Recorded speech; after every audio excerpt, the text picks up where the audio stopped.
Well, welcome everyone.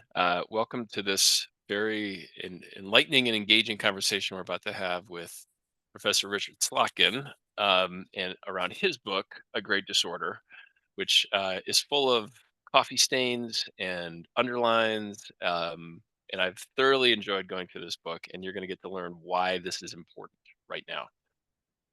We're not going to get into the specifics of what's happening right now, but why it's important to have this frame right now. So I want to share a little bit about who this fine thinker is.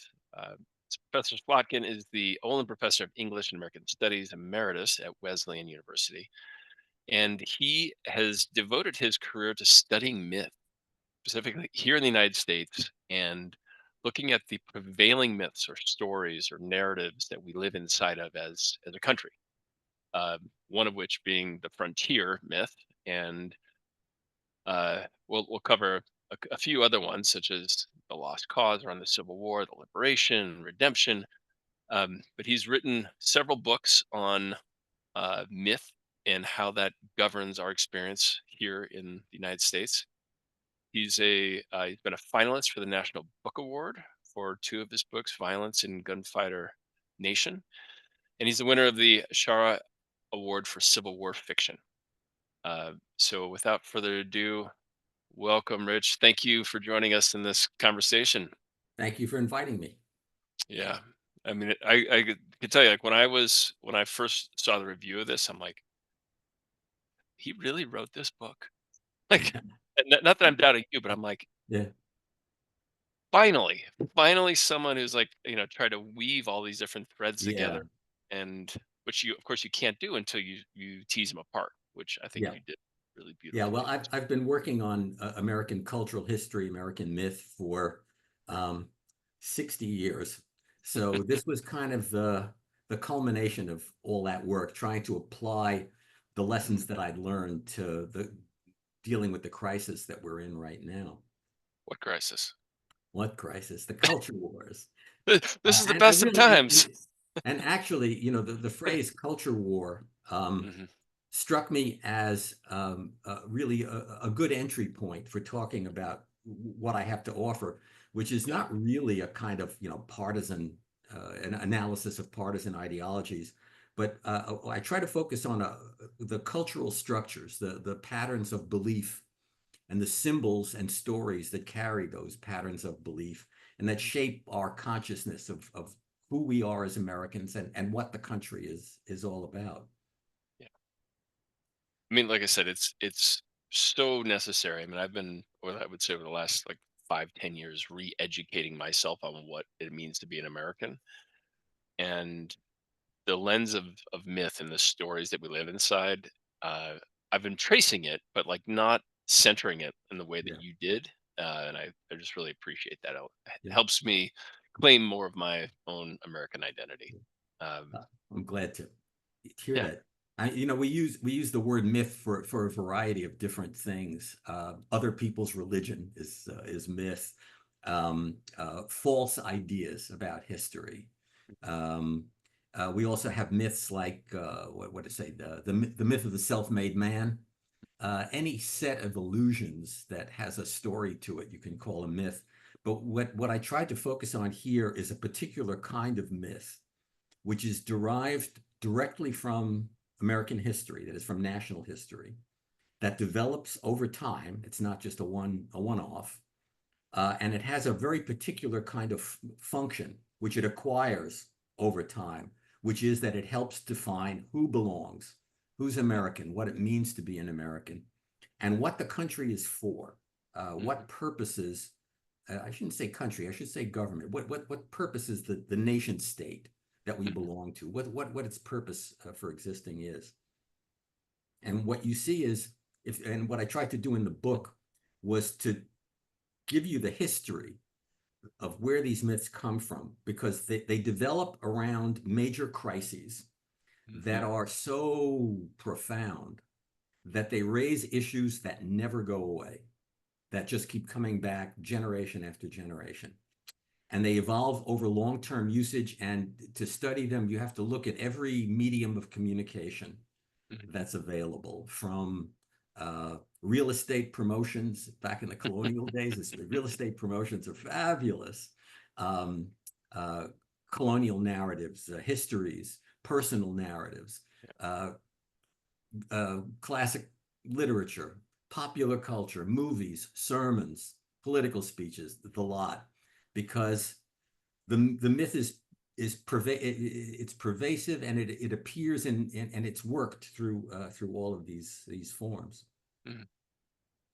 Yeah, I mean, that was one of the things I really appreciated about the various chapters looking at the different myths, is like how American media treated each, around like the myth of the good war being like the big one, where you talked about a lot of movies.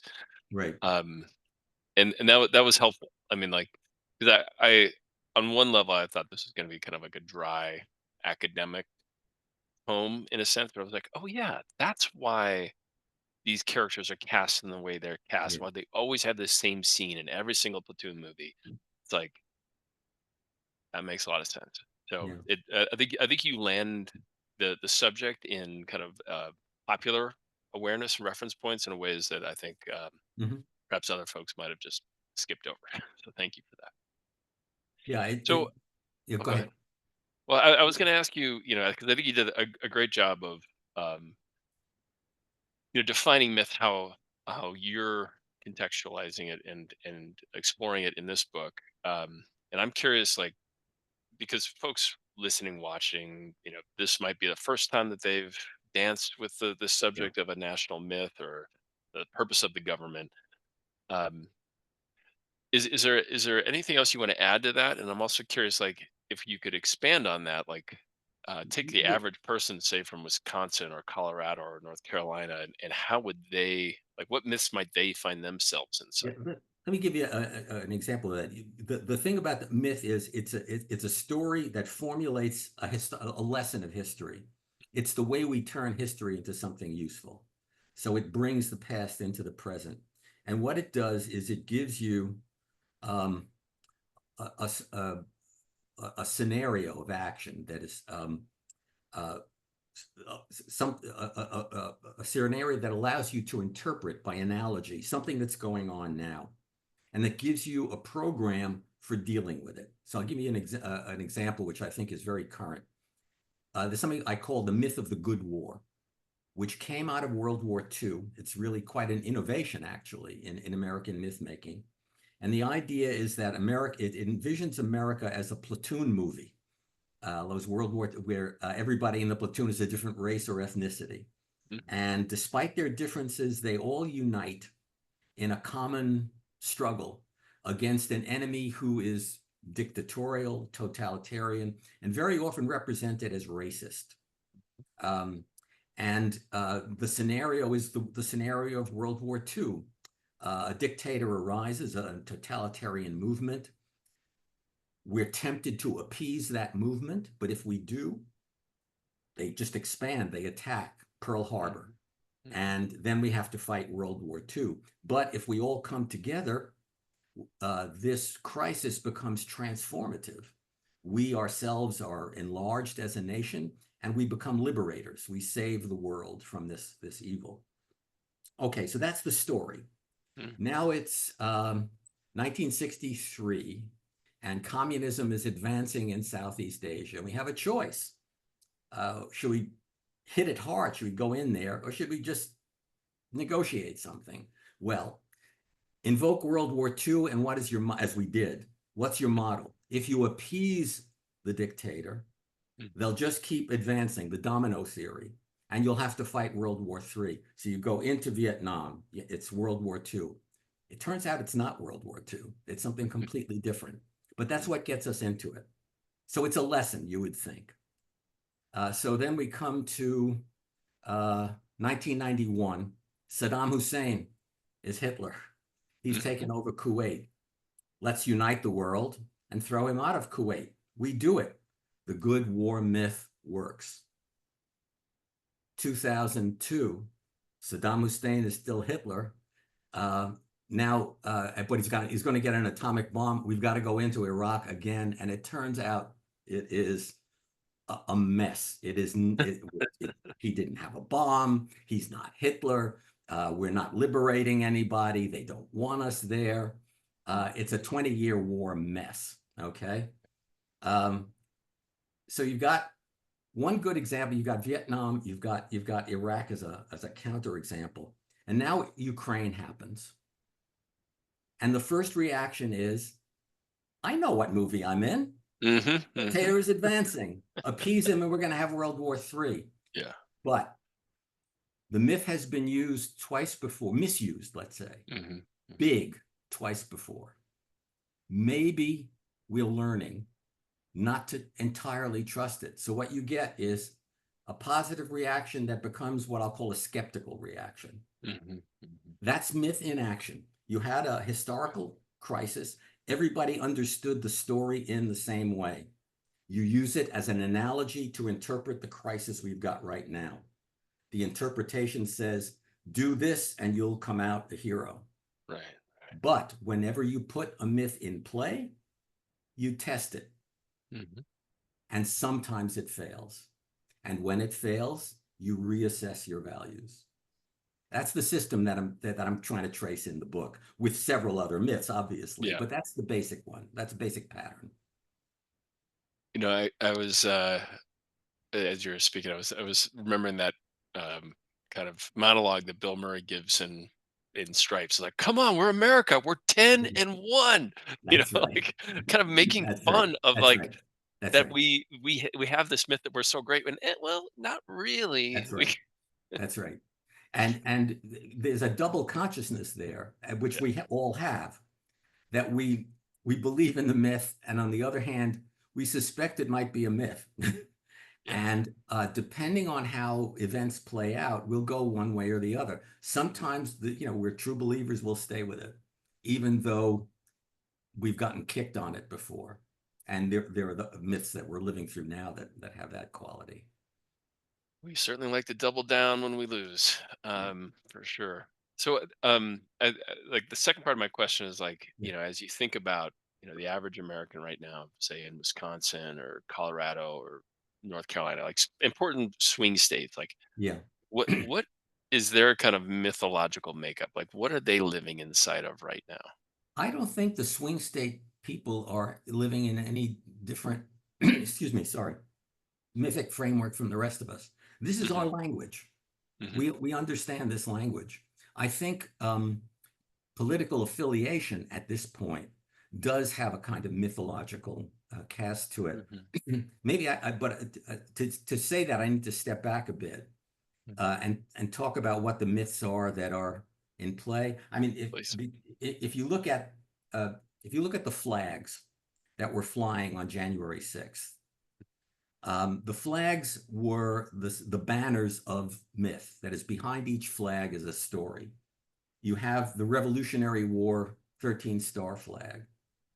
Uh, that's the myth of the founding. America is founded by great white men.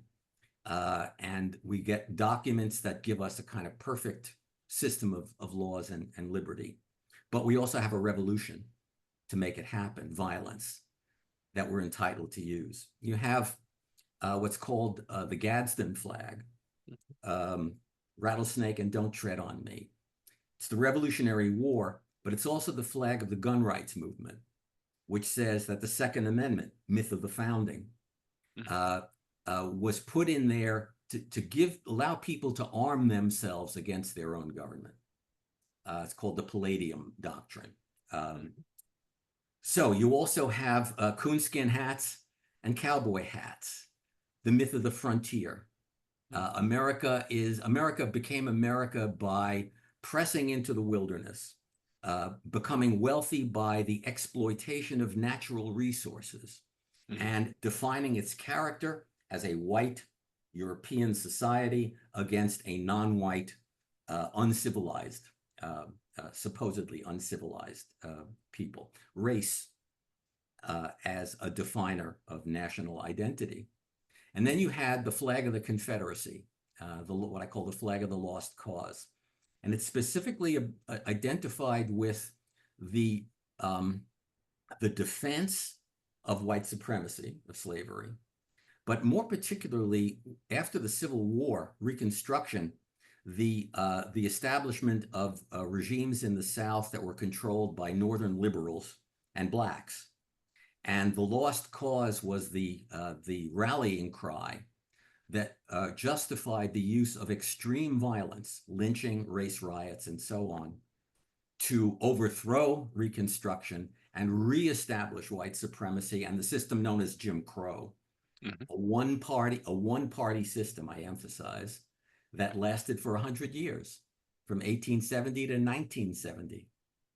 Um, and that's your three MAGA elements: Hmm. frontier, unregulated economic expansion, um, revolutionary or insurrectionary interpretation of the Second Amendment, gun rights, lost cause, the whole notion of racial redemption for whites who have been abused. Hmm. And as you noted in the book, like less important was like the good war myth that gets kind of Yes. sometimes brought into that, but definitely not like the Civil War liberation myth, not the New Yeah. Deal myth, not the Right. not the movement Yeah. myth, none of that. Yeah. Well, if you Uh, look at the other side has does have its myths. mhm, And one is a version of the Civil War, which is the opposite of the lost cause, which I do call the liberation myth, mhm, associated with Lincoln and the reestablishment, the defense of free elections and the overthrow of slavery. The other elements of and the good war is definitely a constituency of liberal mythology, mhm, that notion of diversity and coming together. And let us remember also that the many of the wars of the Cold War era were led by democratic or liberal administrations, Vietnam in particular yeah. um, uh, was. So that there is a tie between that diversity thing and this notion of American military power, which is now problematic Yeah. for the left. The other things that you mentioned, New Deal and the civil rights movement, here's a case where if you're a student of American culture, these two historically significant events have never developed the kind of mythology that the frontier has, Mhm. that the Lost Cause has, or the Good War. How many movies have you seen about labor unions organizing in the 1930s? I know, I it's can think terrible. of none. None. The only one that's even about unions in a general way isn't Like about the New Hoffa. Deal. It's a mate one, uh, Yeah. that John Sayles movie. Yeah. Um, Civil rights movement. There's a myth there in the sense that if I say civil rights movement, you probably immediately go to Martin Luther King and the Lincoln Memorial, and that's beautiful.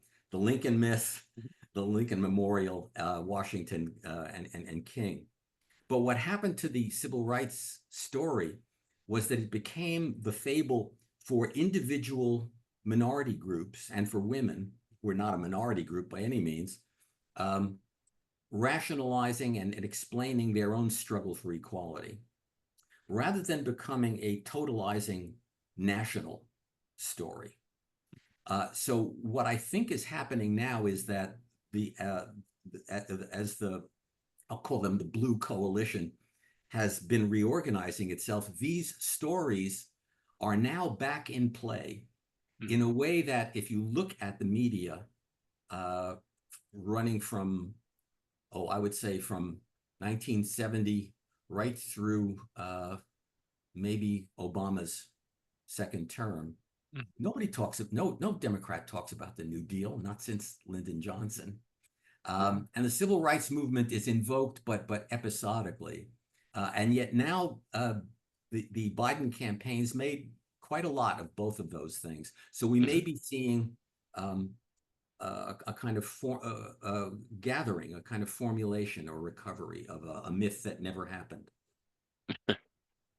Well, I certainly hope so because the I mean, just speaking from my own perspective of, you know, uh, I think I'm like a lot of other kind of middle class, middle aged white folks who are like, we need something that includes everyone and is inspiring. Yes. And like those ones seem to be like, oh yeah, remember that time we all came together to like both save the country and the world from depression and defeat the Nazis? Yeah. Like, you remember that time when we Yes. invested in the middle class?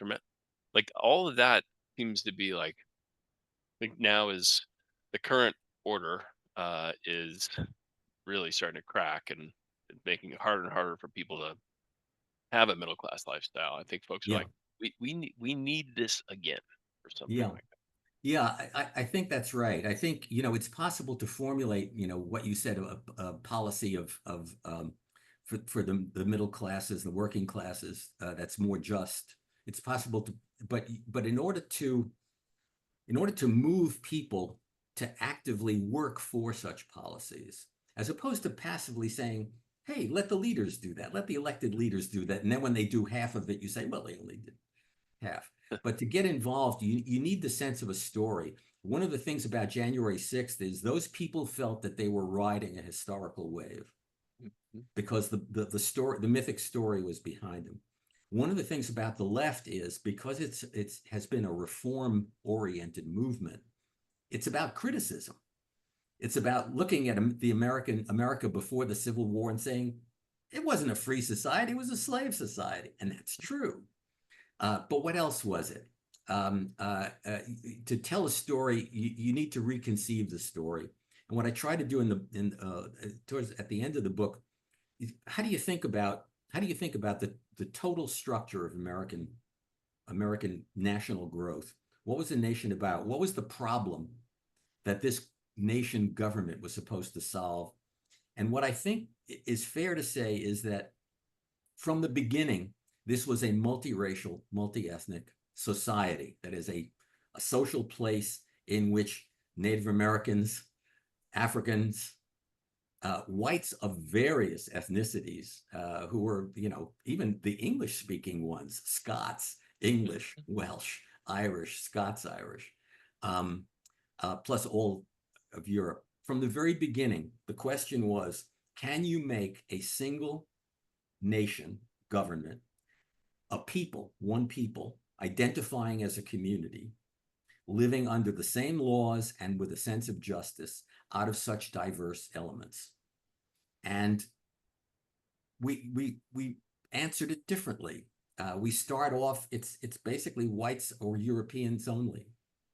And then we say, no, actually, we're going to include certain Native Americans. That's a very complex legal thing, but we're going to include free African Americans.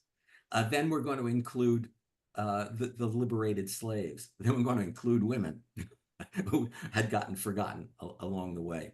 And it's that struggle and growth. Uh, uh, Lincoln put it that the Declaration of Independence was like a moral charter.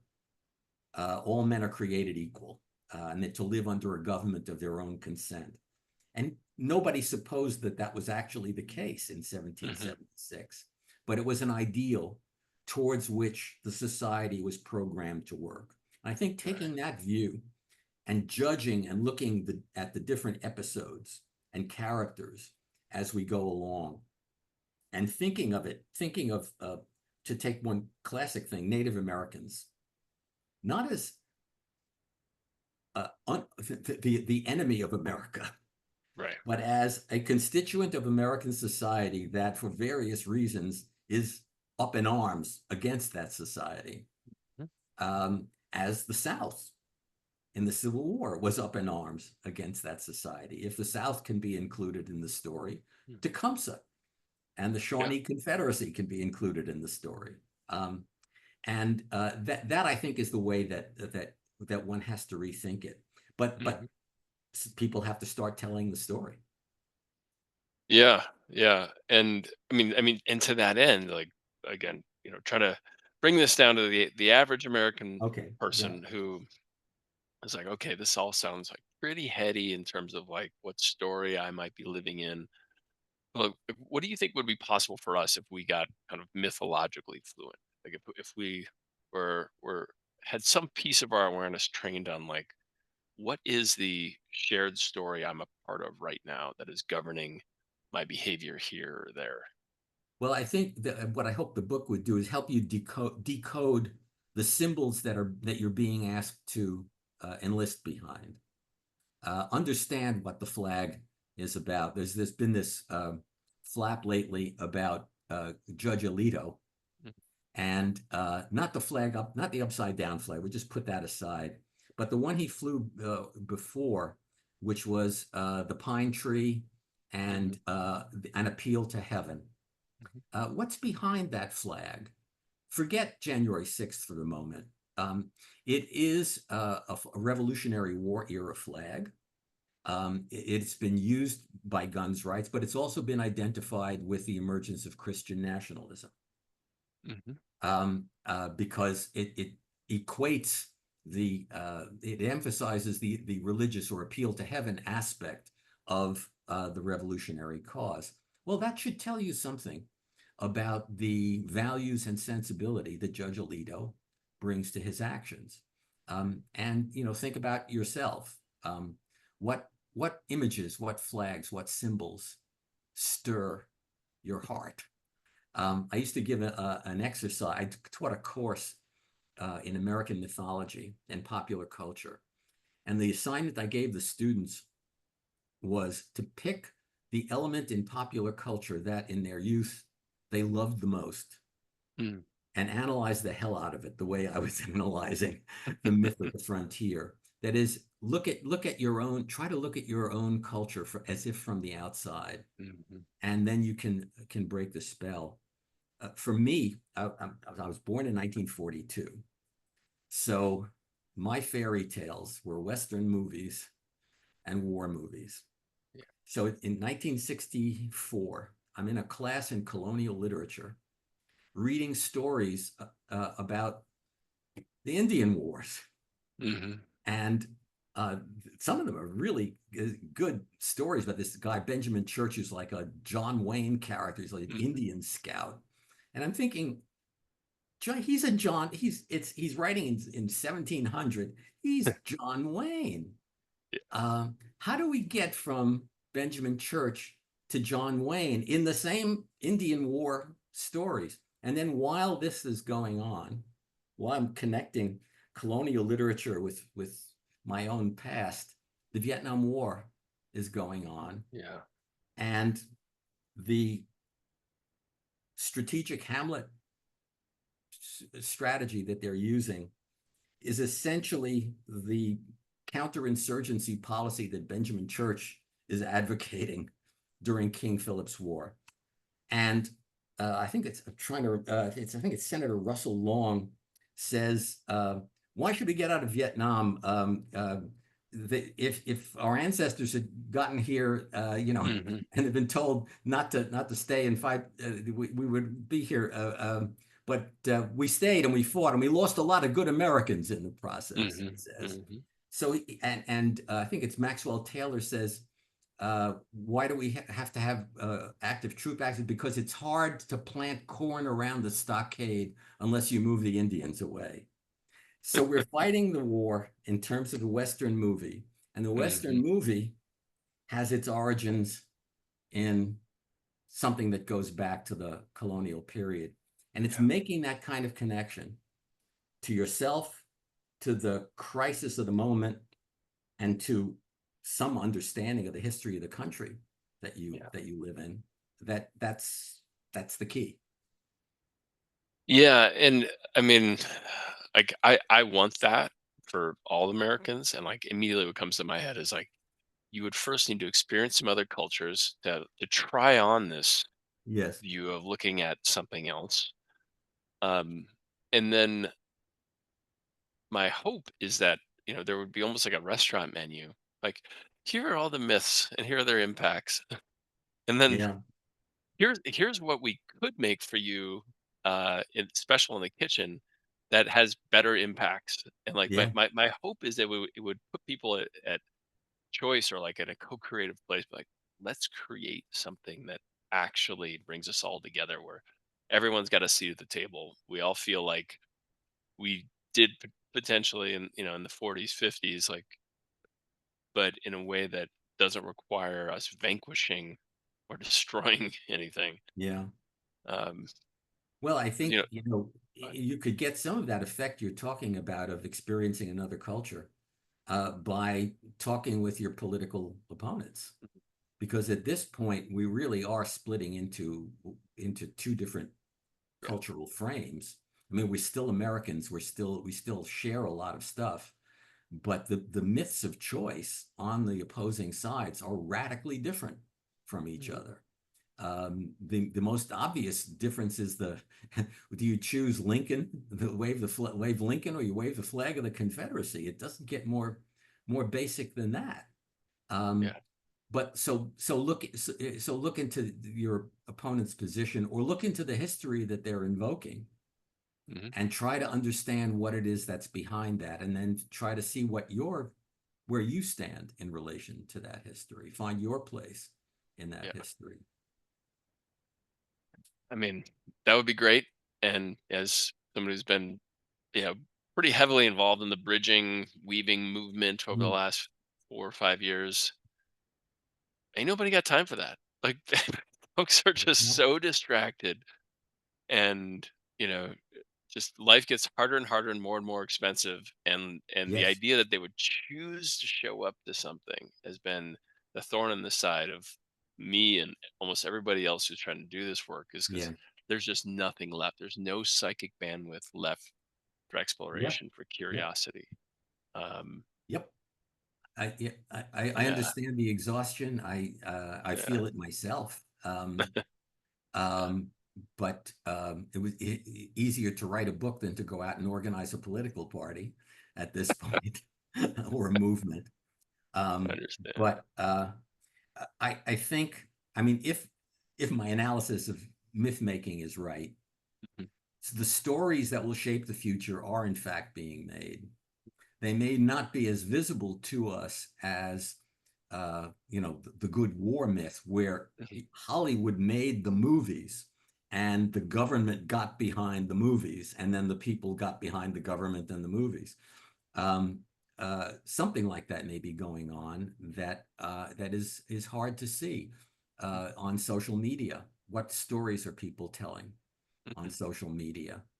Um, is there any difference? Is there something new emerging there? I don't know. Yeah. I don't know either. I don't spend too much time there. No, All I I know don't. is that It's not my language. No. yeah, I folks are clearly craving something. It's almost like you know uh, Putnam's and Bella's looking at like civic faith. Folks are leaving traditional religion, but it's not because they don't want meaning and Yeah. coherence. Um, and I don't think they're finding it elsewhere. They're not finding something that actually is an alternative. They can choose from their, you know, whatever it's careerism myth or Hmm. uh, you know, religious myth. There's not something that they can hold on to. Um, and I'm curious, like from your perspective, having obviously studied this for decades, you think about us being a fairly Western Enlightenment oriented. What is it? Jonathan Haidt calls us weird Western industrial Yeah. educated something or other. How important is it that our myths actually are truthful? That they are that they tell an inclusive and comprehensive story of who we are and how we got here. It seems like all the myths leave out vast swaths Yes. of the lived Yeah. experience. Yep. I'm curious what Uh, your thoughts are on that. I think that the all of the myths that we're working with are partial or distorted in some fundamental way. Just to take the notion of inclusion, the good war is great on inclusion up to a certain point. Mm. Then there's a war, there's an enemy, there's somebody excluded, and very often there's a racial basis to that exclusion. So myth is going to be always going to be imperfect. There's always going to be partial, and to be locked into any one. is to be locked into the partial. So you want to have some sense of something larger than the stories that you're being given. While you do have to understand, and you have to understand them as stories to have distance on them. Um, but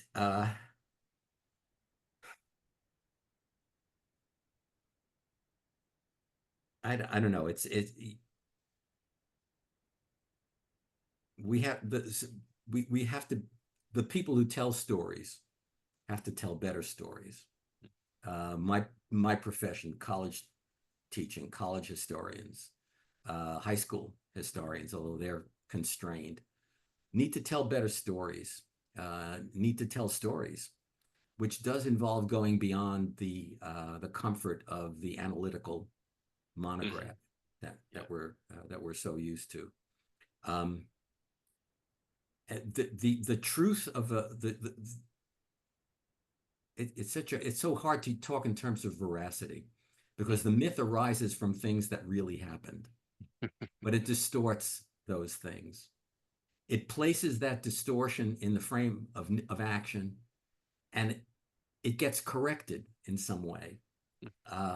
It gets modified, and perhaps then it approaches to a higher notion of truth, to something which is has moral validity Hmm. as well as factual validity. For example, there's nothing redeeming about Custer's last stand. No. The whole story of the war that he dies in, he dies for a lousy cause, and he dies as a blunderer. Yeah. Cool. There's just no redeeming those facts. But if you put those facts in a moral frame that says, um, it was possible in it's possible to imagine a different way of dealing between settlers and the indigenous peoples, Hmm. other than what actually happened. What would that different way look like? How would it look like from a settler point of view? And what would an alternative look like from an indigenous point of view? Hmm. Are these necessarily irreconcilable stories? It's either all you or all me. Or is there some, or could we make a treaty? Could we make a peace treaty? Could we imagine a peace treaty that actually worked and that both sides would adhere to? But actually, Hmm. if the settlers would adhere to, because they were the ones who Yeah. mostly broke the treaties. And I mean, that's the kind of mental exercise we're talking about here. Um, Transforming not necessarily the historical truth, the historical facts, but our orientation towards those facts. And that decision is it's a moral act. Um, Yeah. I don't know where I don't know how truth or veracity Hmm. enters into that, but I have some notion of moral validity, Hmm. um, that, Yeah. however vague in this case it might be, that at least a morally valid response to this conflict might have been possible. And if we can imagine that, what can we imagine now? Well, I mean, to use this particular kind of settler colonialist indigenous Mhm. struggle in a sense. Have you seen the series? I believe it's on Amazon Prime called The English with Emily Blunt. No, I haven't seen It's a very interesting. Uh, I don't want to say it's reconciliatory or conciliatory, but there's there's more porousness between white and indigenous, it. and um, like it's almost it feels like the screenwriters read this like, let's see Yeah, if we can do this. Like, let's see yeah. if we can It sounds weave interesting. two Yeah. existences together in a shared story. Hmm. And yeah, I feel like your focus on film as a way to reconcile different pieces Hmm. of the American experience. And I think about books like Moby Dick that Hmm. like really Yeah, show different aspects of our indigenous selves, our queer selves, our straight selves, our yeah. Christian selves, or in attempt some kind of synthesis. Yes. Um, our are critical, Well, and I think we need more what of you're describing is what has to happen. That is to say, that. those who tell the stories Mhm, have to tell them, mhm, have to tell them in this way. And we have some models from the past we can look to, but basically we have to find our own models. It sounds like this Emily Blunt thing is a good example of that. oh, yeah, Um, yeah. and that's how it happens. You can't simply sit down and create a new myth. All you can do is tell a story, throw it out into the world of stories, and hope that it catches on in some way. Yeah, amen. So if you're hearing this, myth makers, artists, Well, you yes, you that's you it. have received the summons from Rich. Tell your stories, throw it out there, please. Yeah, and don't You're don't forget needed. the college professors; they have to do that too. They have to do that too, Yeah, exactly. Um, so I just need to name that reading the last 120, pages of your book. Um, I wasn't looking forward to it because it's kind of begins with like Obama to Trump piece, yeah, and I was like, oh man, this is just going to be such a letdown from my you know myth of the movement, New Deal myth, like going into this other yeah, lost yeah. lost cause, the last president of the Confederacy.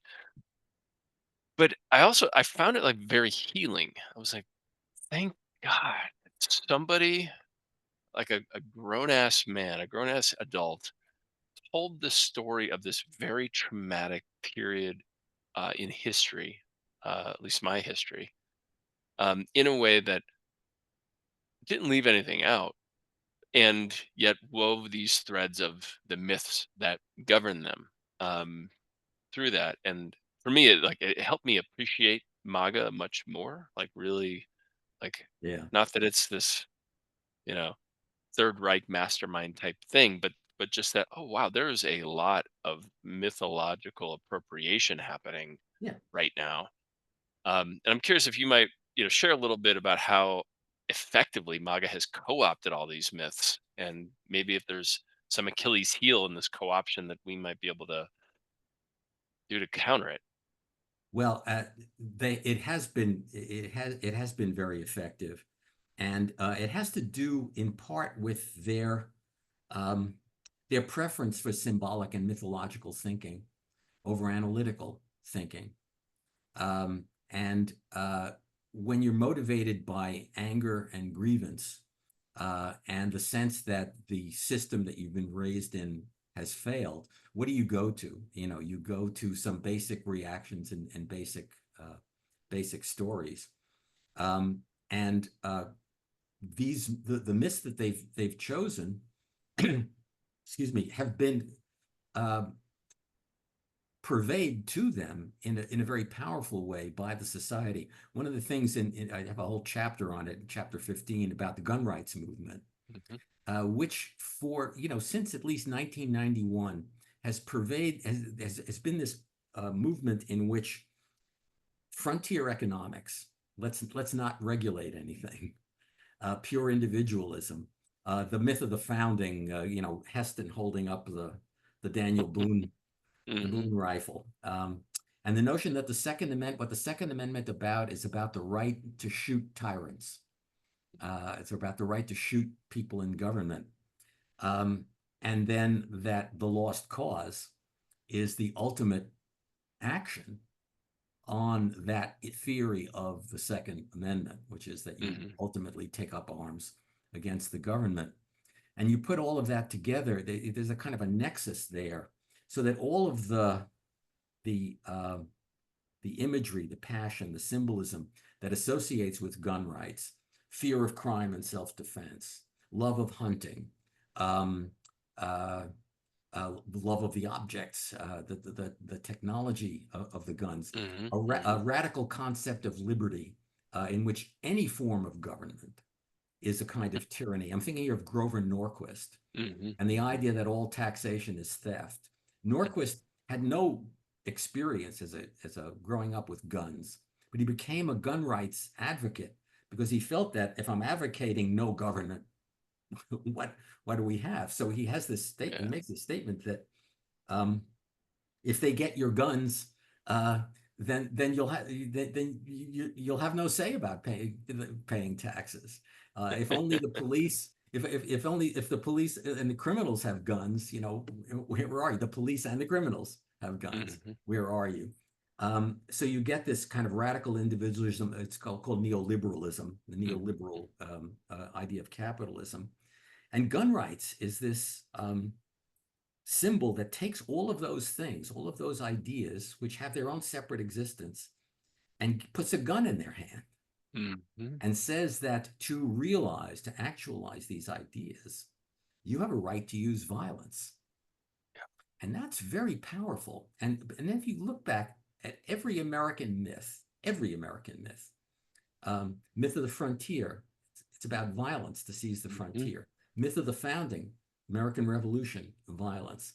Civil War, liberation is violence. The lost cause is violence.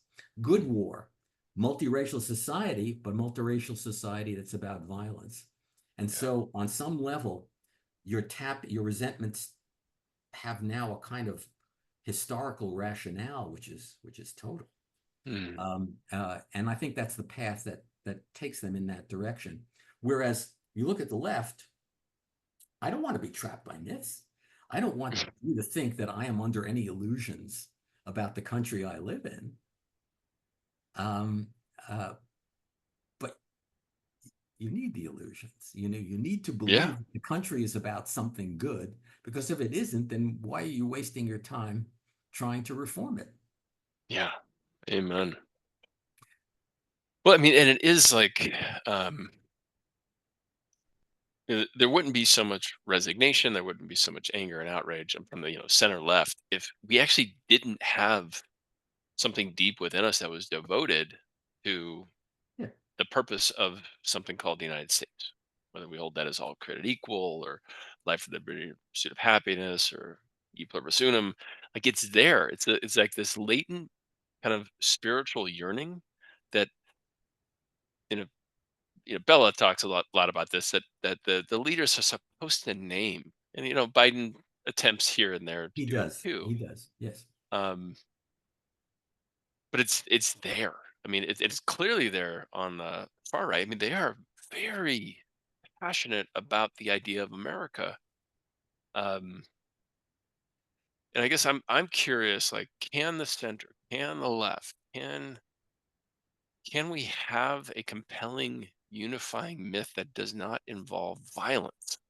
Like it just seems Yeah. like it's embedded in all those other, Yeah. you know, preceding myths. I don't know the answer to that. Yeah.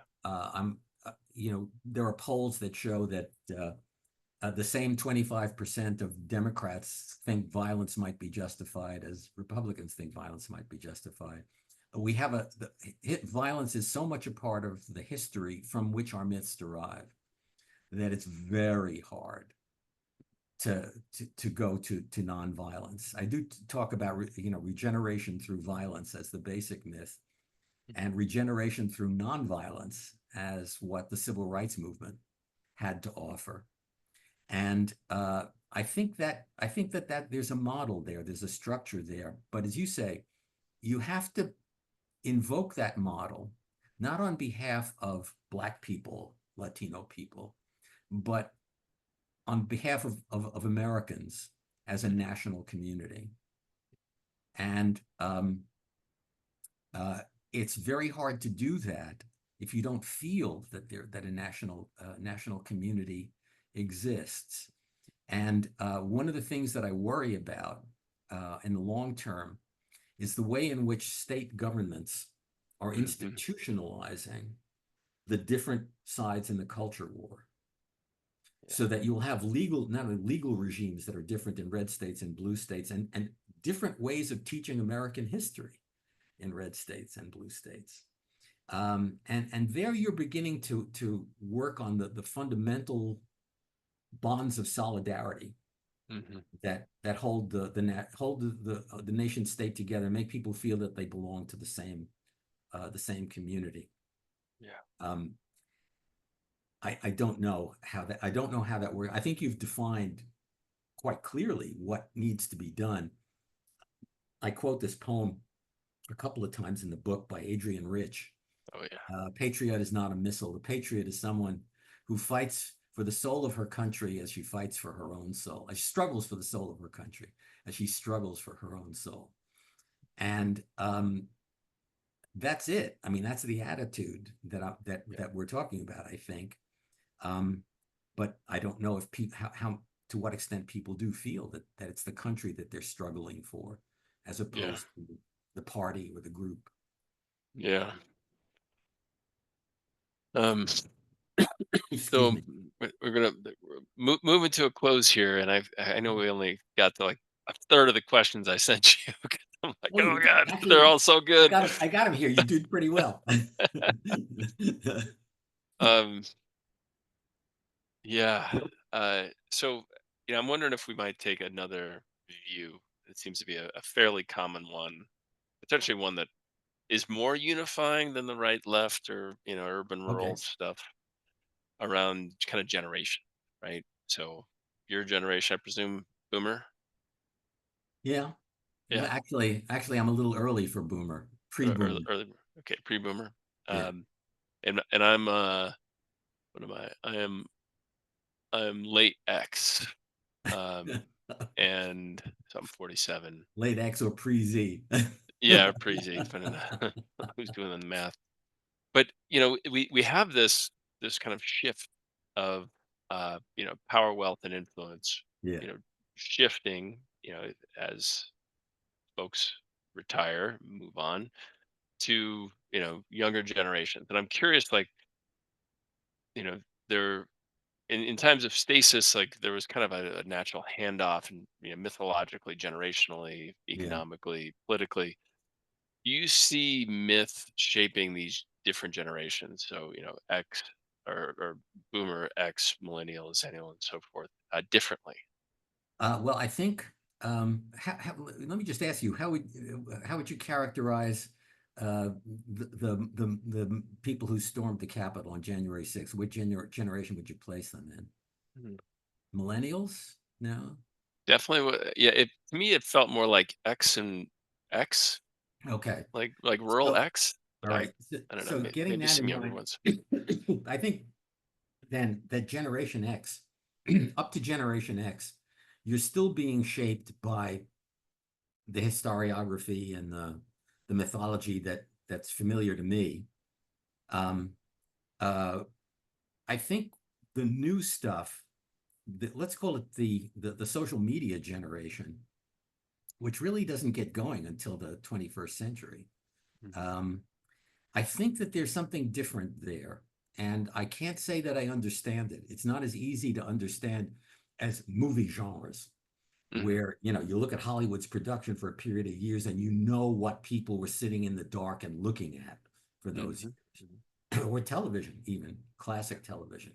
But now, what stories are people choosing to watch? Um, what computer games Mhm. are they playing? Because those are narratives, those are stories. Um, what stories are they telling on the Facebook? I mean, we're telling personal stories, but is there a Mhm. pattern there? Mhm. And how would you go about studying it? Yeah. Um, I mean, I was able to work on what Fred Jameson calls political unconscious by looking at popular media and the stories that popular media were generating. But the media has metastasized and variegated in such a way that my methods would be hard to apply. I don't say they can't be applied, but they're hard to apply. Mhm. Um, but I think that's where I would begin to look, and maybe one of the critical things to look at is the games, the Mhm. video games, Mhm. Mhm. because those are stories, and there Yeah. are stories that people choose to act in. Call of Duty has become Mhm. infamous because Right. some school shooters were in it. Well, that's interesting, isn't it? These people lived in a kind of mythology that's based on this game that they were raised with, that they learned to play, and then they translated the mind play Mhm. into real world play. But that's what I'm saying the lost cause people do. They're Yeah. translating mind play into real world play. Where does Call of Duty come from? Does come from the good war, doesn't it? I believe, Hmm. or at Hmm. least from Vietnam, and as a variation on the good war gone bad. Um, that's a place I would look. Yeah. That's a place I would definitely look. Um, I'd look at genres in podcasts. Mm. Um, what kinds of podcasts? What are the range of genres? What's the typology of podcasts, and how do they rank in terms of popularity? What scripts are they selling? Hmm. What modes of action do they imagine for their users? So I think those are the places I would look, uh, because we're talking about a culture that is perpetually forming and reforming. Hmm. As you talk about a new generation, well, yeah, new generation learns from the old, but they have their own experience, Yeah. like me. That's what I'd say. Well, I mean, in what you shared, I hear a lot of things. Uh, One, for any burgeoning PhD students thinking about studying American civic health, culture, our future, consider what Professor Slotkin just shared with you. Look at those mediums. How can technology, data sets help us understand what's actually happening now? Like, how are these belief stories being generated right now? I think that's something really powerful to continue to tease apart. Excuse me. Um, and I'm also like curious, if you think about, and I'm no scholar. I have a master's in business, so but I do like to read. But if you think about like how groups form, and then storm and norm and perform and all that, and how there tends to be some kind of evolutionary pattern to stories and groups. It feels like right now, at least among the social media, you know, and mesh generation, Hmm. we're in this massive amount of fragmentation and hot flashes around certain things like Barbie or Taylor Yeah. Swift, or where a bunch of folks do the same thing Mhm. at once. But that is the exception. I'm curious, I mean, is there is it, like, if you had to guess, having studied and lived and all of your lived experience, like how many years out do you think we are from like some kind of unifying? I'm not saying like generatively unifying necessarily, but something that has everyone put their attention together. Like, hey, we're all in this together. We need to do X. Like, how much time do you think we have between now and Well, a minimum of a decade. then? Because I think what it will take is some new crisis, Mhm, analogous to the Second World War, mhm, uh, the Great Depression, climate change, climate catastrophe, something that gives people a sense they're in the same boat together and they better start cooperating, um, or they'll go under. mhm. I think it will take that to rock people out of the entrenched positions that they've gotten themselves into. Um, but I see no guarantee. I see no guarantee that that will happen. I deeply worry about the institutionalization of the culture war split, um, because cultures replicate themselves, and the more that they can isolate themselves from a mainstream, the more they can get into the silo, the more powerful that separation and concentration can be. And we're on uncharted territory here. Yeah. We really haven't been here before. Yeah. Um, I was curious what number you'd say, like, decade, because two other folks who are coming at this from different lenses. You familiar with Peter Zahan work and The End of the World is Just the Beginning? Yeah, yeah. Yeah. I mean, he kind of says something similar, that there's like a decade of unsettling before some kind of new stasis might arise. He's thinking more globally. Um, and then the work of Strauss and Howe on Fourth Turning is here. Mhm. Yeah. and they say something somewhat similar that like, yeah, we've got a decade of like decomposition and imagination and recreation Yeah, ahead of us. Um, yeah, I don't know about you, but I didn't have the privilege of witnessing the '60s or '70s, and I was just kind of bored by the '80s and '90s.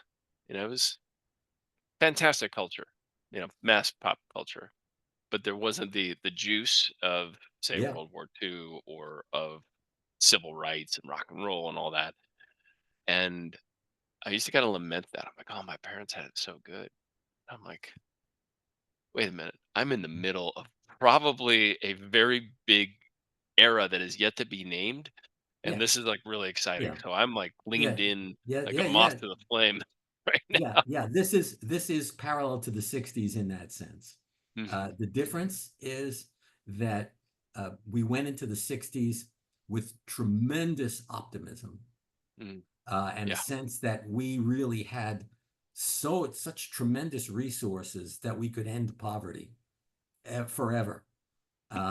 We could transform everything, um, and a kind of generosity about stuff, at least with a large share of the population, that we could. It's time to be generous to everyone, and I don't see that generosity now. I see on both sides a kind of zero sum thinking that the mood is very different. The crisis is no less real, and the sense of disorder is no less real. Let me remind you that the experience of the '60s, great with sex, drugs, and rock and roll, fine. The Kennedy assassination, the Robert Kennedy assassination, the King assassination, um, the Detroit and Newark racial Chicago, uprisings in the city. LA. Yeah, L.A. The '68 riots around the assassination of Martin Luther King, the sense that the society was going to tear itself apart, um, and the sense of loss of those of us who were in the movement working for stuff when we got decapitated. The movement got Hmm. decapitated, and there was no one to step in there. That was also part of the '60s. So so take what you got. Yeah. Well, Rich, again, thank you so much Oh, for you're quite yay welcome. your whole body of work, but all of it that like rolled itself up to and like landed it in these pages. Because obviously this is going on that shelf as part of the broader tending to the soul of the nation, Great. and I would put this in the canon, Well, thank for you. sure. Um, and like I said, I'm just so excited that you did this for us. I mean, like Americans, humanity. And how can folks learn more about you other than going, to Amazon or Barnes and Noble and getting a great disorder? Like, how do they find out about you? Well, that's probably my books are probably the best way. But check out my fiction. I wrote Hmm. a book of short stories called Greenhorns Hmm. about my family and my wife's family, immigrants coming to this country at around the turn of the 19th to the 20th century. That Oh, cool. that I feel is more me than a lot of stuff that I've written. So I'll All throw that right. out there. Check out Greenhorns by Richard Slotkin. Um, well, thank you again for your time. You're very And welcome. if there's anything that I can do or my networking and community can do to help you advance your work, your message, bring people more in the conversation, we're here for it. And I just want to bless you as a, a titan and a founding father of this kind of culture conversation around who Well, who we are as a people. thank you very much. I really appreciate that. Okay.